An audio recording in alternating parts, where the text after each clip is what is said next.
No, we shut down everything. I guess that's what they want. They want the government to cease working. So yung matuloy yung kanilang mga destabilization na ginagawa. Let's make a deal with China. Stop claiming our territory. Stop harassing our fishermen. And stop your aggressive and coercive behavior. And I'll return the Typhoon missiles.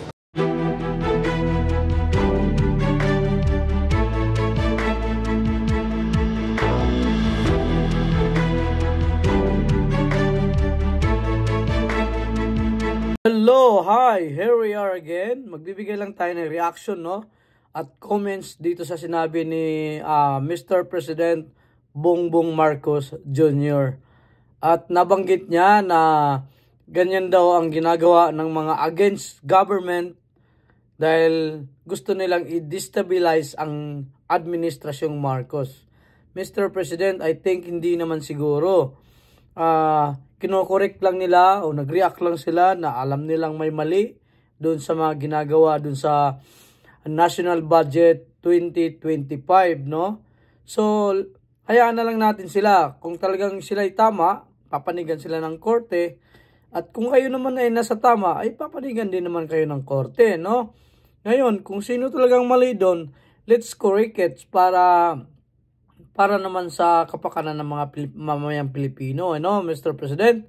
So, panoorin natin tong interview kay Bongbong Marcos Jr., President of Republic of the Philippines. Have your reaction dun sa final lang po na challenge before the Supreme Court ni former ES Vic Rodriguez? What do you think of this? Unconstitutional daw yung GAA. Well, that I've read some of the filing, the complaint. Well, the Solzhen, of course, will be the ones who will argue for the government. And he tells me, Solzhen Maynard tells me that we are on a solid footing in terms of constitutionality. I don't know why they bothered to file that, because napakahirap ng kanilang assertion. It clearly doesn't. Well, anyway, it's not for me to make the argument. We'll let the Solzhen make the argument before the Supreme Court, and we're very confident that our case is strong. Pero just in case lang, sir, na pumabor, not in favor of the admin, yung decision ng Supreme Court, meron po ba tayong contingency? No. We shut down everything. I guess that's what they want. They want the government to cease working. So yung matuloy yung kanilang mga destabilization na ginagawa. That's not good, President. Destabilization. Ano? That? Do you have plans to meet with President Trump? Yes. Amidst the possibility that the U.S. will freeze the aid? The U.S. has frozen aid. But I will meet with President Trump because there's much that we need to discuss between the U.S. and the Philippines in terms of the trade, in terms of defense and security, and now the new policy on immigration. Nagpauwi na yata ng 100 na Pilipino. So this is something that we have to work through and hopefully resolve, because the Filipinos in the United States especially have really formed a very important part already of their workforce. So we'll see how we can influence the policy making in terms of immigration. Sir, how concerning is that, yung sinasabi po na pag-freeze ng aid? Hindi pa maliwanag kasi. Hindi pa maliwanag.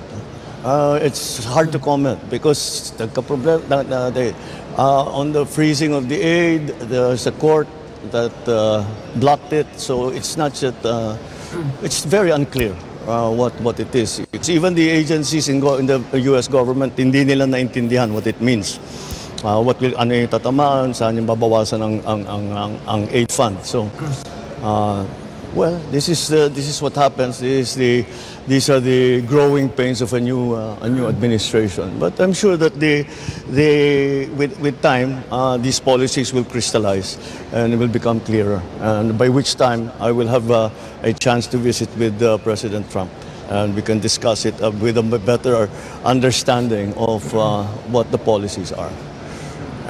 Mr. President, ano pa po ba yung mga maaasahan na mga projects ng inyong administrasyon dito po sa Cebu po?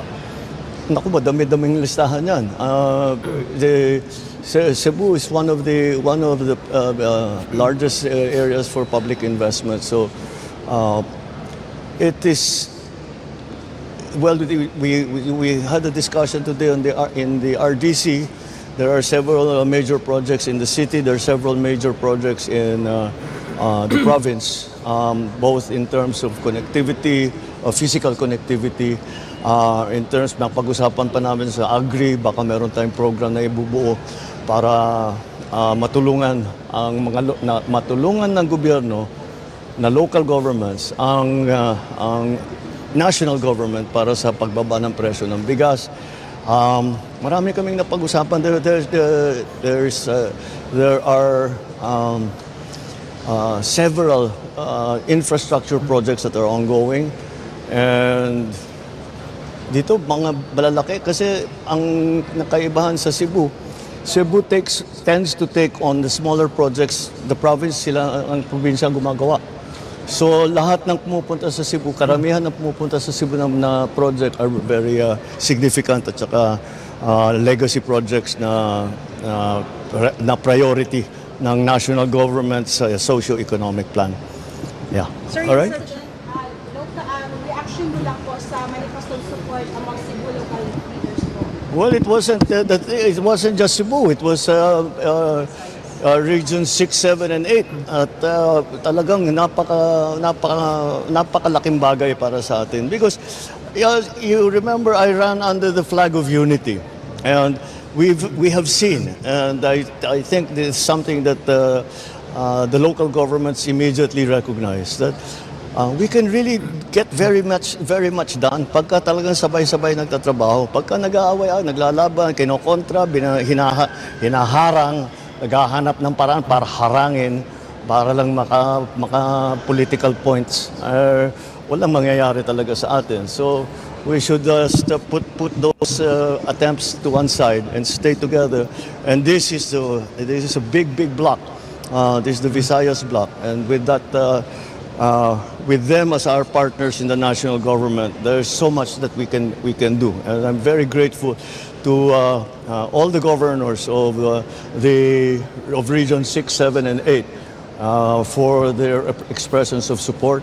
It is a very, very important part of our nation building. Na malaman na at the very least dito sa Visayas ay may maaasahan tayo na magtutulungan para sa mga programa na dinadala ng pamahalaan. Sir, your comment on the alleged Chinese spies in the country and the opposition of China of the Typhoon missile system? Oh.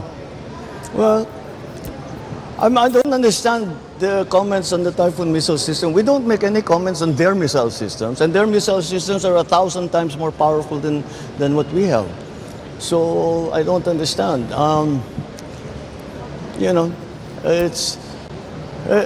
Let's make a deal with China. Stop claiming our territory. Stop harassing our fishermen and let them have a living. Stop ramming our boats. Stop water cannoning our people. Stop firing lasers at us. Yes. And stop your aggressive and coercive behavior. And I'll return the Typhoon missiles.